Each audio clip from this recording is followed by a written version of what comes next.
Hello students. आज फिर से तुम लोगों के लिए 10 एमसीक्यू लेके आए हैं। पहले जो क्वेश्चन है यहाँ पे लिखा है इन ट्रायंगल एबीसी। ट्रायंगल, तब जब ट्रायंगल के बारे में बोला तो ट्रायंगल पहले ड्रॉ कर लेना चाहिए। यहाँ पे लिखा है if A B equal to B C. A B मतलब ए बी सी है। ए बी मतलब ये, बी सी मतलब ये इक्वल है। उसके बाद दिया गया है angle B equal to 70 degree, मतलब ये 70 डिग्री है। तो हम लोग सब जानते हैं कि एक ट्रायंगल का 3 एंगल्स ऐड करने से 180 डिग्री हो जाता है। तो हम लोगों ने क्या देखा है, यहाँ पे एंगल बी 70 डिग्री है, तो ये 70 डिग्री को यहाँ से माइनस कर देते हैं। रह गया कितना, 110। अभी ये दो मिला के हम लोगों का कितना होगा, 110 डिग्री होगा। अभी देखते हैं ये और ये साइड जो है, ये साइड इक्वल है।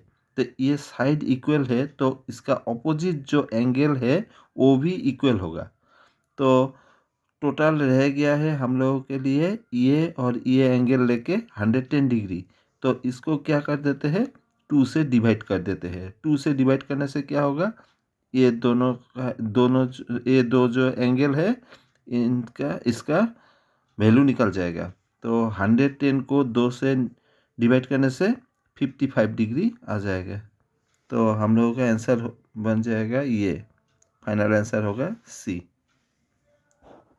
नेक्स्ट क्वेश्चन है if A B C D and E F G H are two parallelogram between same parallel lines and the same base, then उसका एरिया क्या होगा। ए आर मतलब एरिया मतलब इसका काली जो बोलते हैं, काली क्या होगा। तो अगर दो पैरेललोग्राम का सेम बेस है, सेम पैरेलल लाइन है, सेम बेस है, तो उसका एरिया जो है, एरिया भी क्या होगा, इक्वली होगा। तो ये आंसर हो जाएगा ये सी नंबर, क्योंकि ये हम लोगों का थ्योरम है। क्लास चैप्टर 9 जो है उसमें ये थ्योरम है।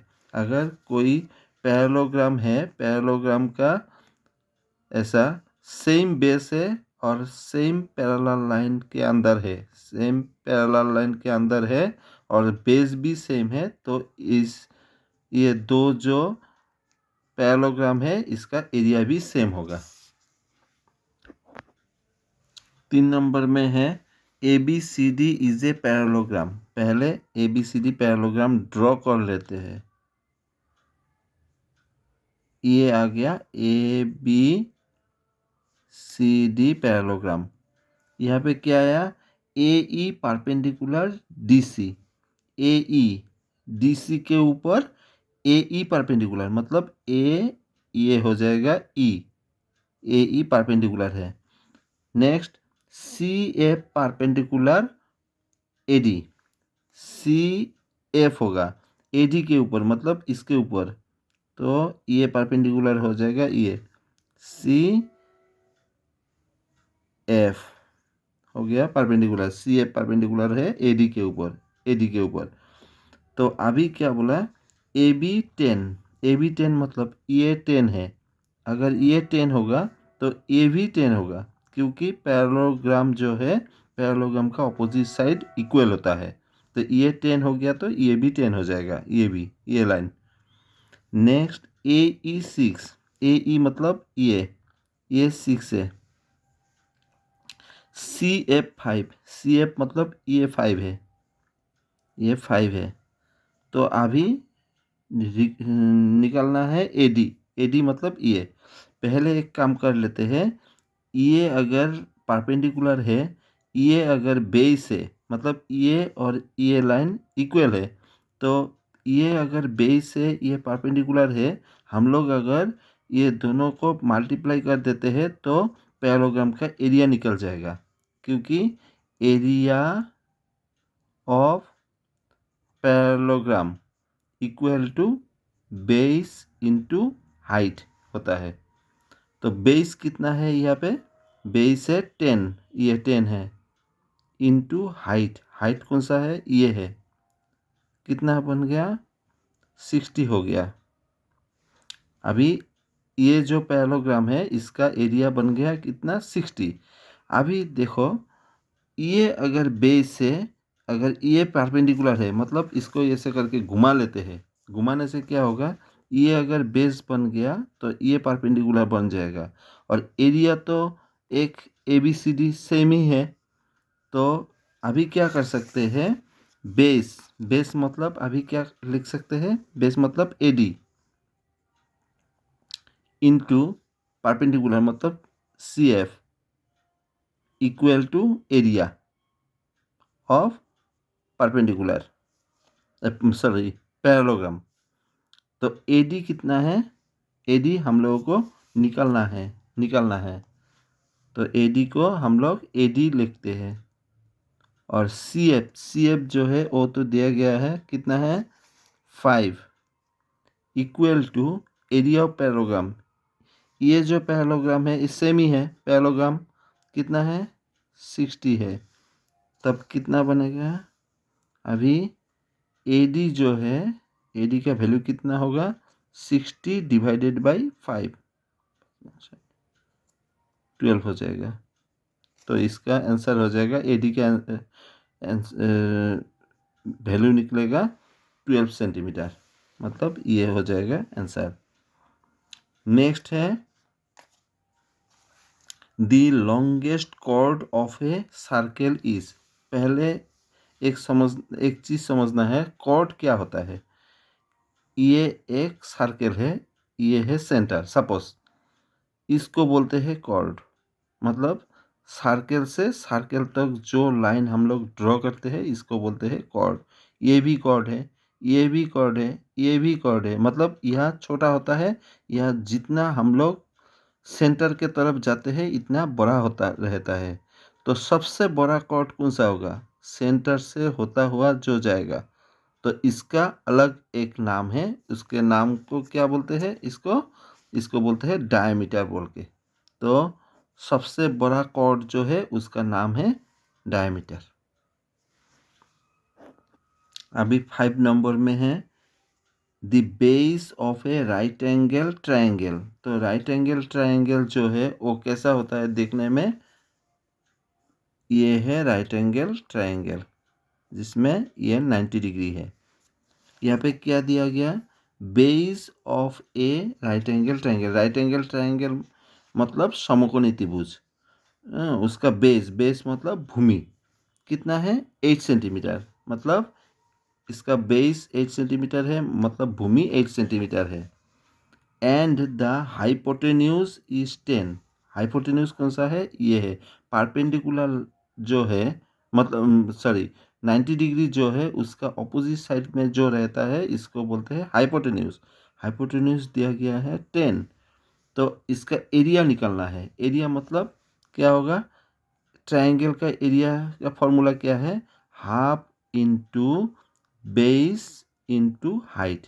तो हम लोगों को तो बेस मालूम है लेकिन हाइट मालूम नहीं है। तो इस यहाँ पे क्या करना पड़ेगा, इसको निकालना है। इसको कैसे करके हम लोग निकालेंगे, पाइथागोरस का फॉर्मूला देंगे। पाइथागोरस का फॉर्मूला क्या है, height square plus base square equal to hypotenuse square.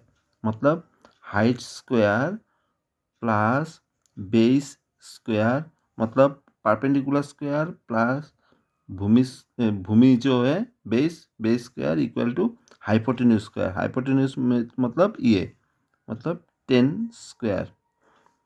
तो हाइट कितना है, नहीं है, प्लस बेस कितना है 8 स्क्वायर है। यहाँ पे हम लोगों को मिल गया 10 स्क्वायर मतलब 100। 8 स्क्वायर इक्वल टू कितना बनेगा 100। ये 8 स्क्वायर 8 इंटू 8 64, 64 इधर माइनस हो जाएगा 64। तो कितना निकला 36। तो हाइट इक्वल टू कितना होगा, 36 को रूट कर देते हैं, यहाँ पे मिल जाएगा हम लोगों को 6। तो हाइट मिल गया 6। तो यहाँ पे बिठाने से कितना मिलेगा देखो, तो हाफ इंटू बेस, बेस हम लोगों को मालूम है पहले से ही 8 है, इंटू हाइट, हाइट कितना हम लोगों को मिला 6, ये कैंसिल कर देते हैं 4, अच्छा अभी 24, तो ये हो जाएगा रिक्वायर्ड आंसर। अभी 6 नंबर में है the ratio of 10 metre to 10 kilometre. 10 metre मतलब ऊपर में रहेगा 10 मीटर और नीचे रहेगा 10 किलोमीटर। तो मीटर और किलोमीटर ये दो जो यूनिट है इसको सेम करना पड़ेगा, नहीं तो ये कैंसिलेशन या तो कुछ भी नहीं होगा, कर नहीं सकेंगे हम लोग। ऊपर में है 10 मीटर, नीचे 10 किलोमीटर, किलोमीटर जो है 10 इसको मीटर में ले जाते हैं। मीटर में लेने से क्या करना पड़ेगा, 1000 मीटर इक्वल टू 1 किलोमीटर। तो 1 किलोमीटर को मीटर में लेने के लिए हम लोगों को 1000 से मल्टीप्लाई करना पड़ेगा, तब ये बन जाएगा मीटर। तो अभी हम लोग कैंसिल कर सकते हैं, अगर कैंसिल हुआ तो ऊपर में 0 0 कैंसिल हो गया, ऊपर में कुछ नहीं है मतलब 1 है, नीचे है 1000, ये है। तो यहाँ पे आंसर हो जाएगा सी नंबर। नेक्स्ट है 7 नंबर, जो है 7 नंबर में है the zero of the polynomial F X equal to ये है। तो जीरो क्या बनेगा, जीरो जब बोला है जीरो निकालने के लिए मतलब ये जो इक्वेशन है इसको जीरो के साथ इक्वल कर देते हैं, तब एक्स का वैल्यू निकल जाएगा यहाँ से। तो यहाँ पे क्या है 2x प्लस 7, तो हम लोग क्या लिख सकते हैं यहाँ पे 2x plus 7 equal to 0, shortcut मतलब हम लोगों को कम टाइम में करना है इसलिए शॉर्टकट करना है, 0 निकलना है।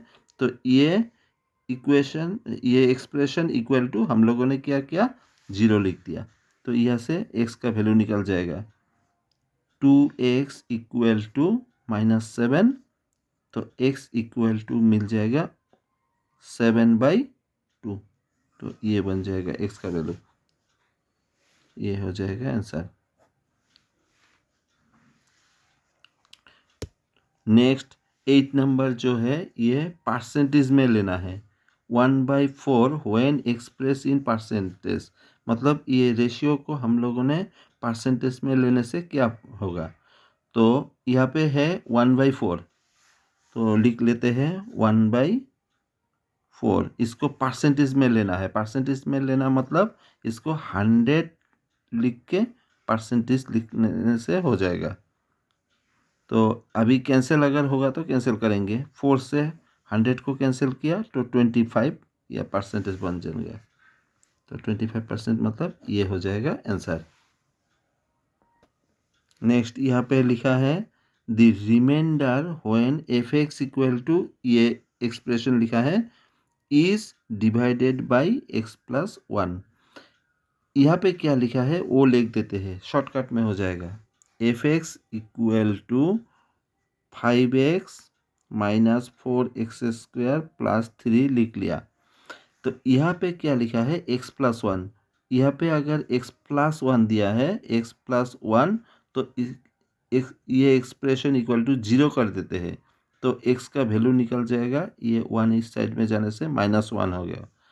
तो यहाँ क्या करेंगे, x का वैल्यू जो है -1 मिला है, इसको इधर बैठा देते हैं, बैठा देने से क्या हुआ 5 यहाँ पे -1 -4 -1 होल स्क्वायर प्लस 3, जहाँ जहाँ x है उस जगह पे हमने क्या किया x का वैल्यू -1 बैठा दिया, तो कितना मिल गया 5 × 1 -5 -4 इंटू -1 को होल स्क्वायर करने से +1 होगा +3, तो यहाँ पे क्या हो जाएगा -5 -4 +3, -5 प्लस माइनस माइनस, तो -1 हो गया, तो माइनस माइनस +6, बड़ा जो नंबर है उसके पहले माइनस है तो बन जाएगा -6।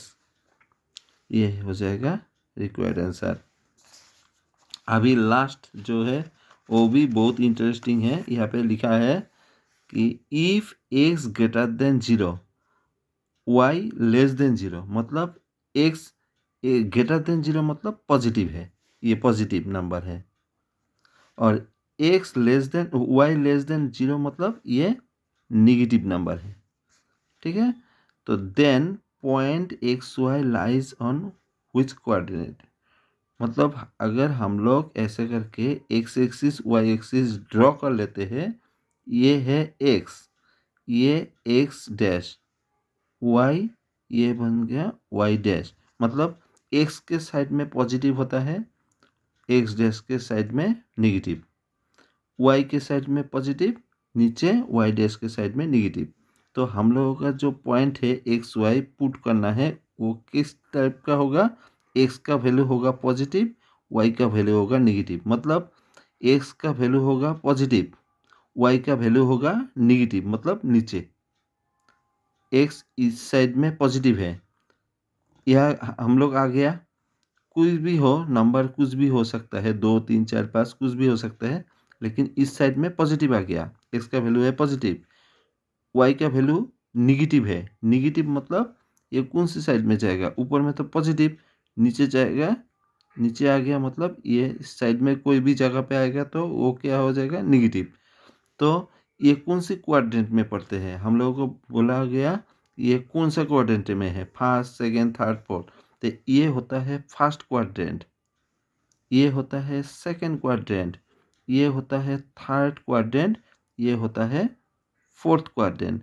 तो हम लोगों का जो पॉइंट है वो कौन सी क्वाड्रेंट में है, फोर्थ क्वाड्रेंट में है। तो आंसर बन जाएगा ये डी नंबर। Thank you.